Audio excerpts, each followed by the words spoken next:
আমাদের মহিলারা সকালবেলা ঘুম থেকে বাচ্চাকে 7টার সময় আদর করে ডাকার পর বাবা জলদি করে স্কুলের জন্য রেডি হও হয়, বাস টিফিন করাবে, নাস্তা করবে, সকালবেলা বসালো।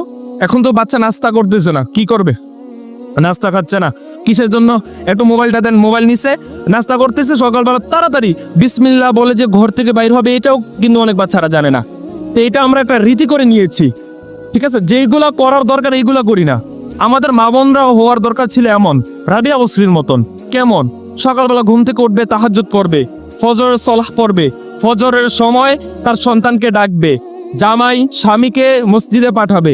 মহিলারা হওয়ার কথা ছিল এমন।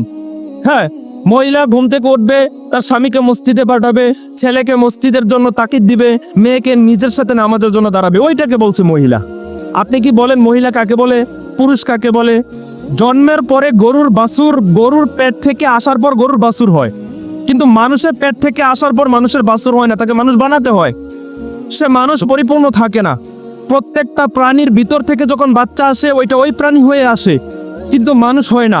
দলিল সূরা রহমান, আল্লাহ বলে আর রহমান আল্লামাল কোরআন খলাকাল ইনসান আল্লামাউল বায়ান।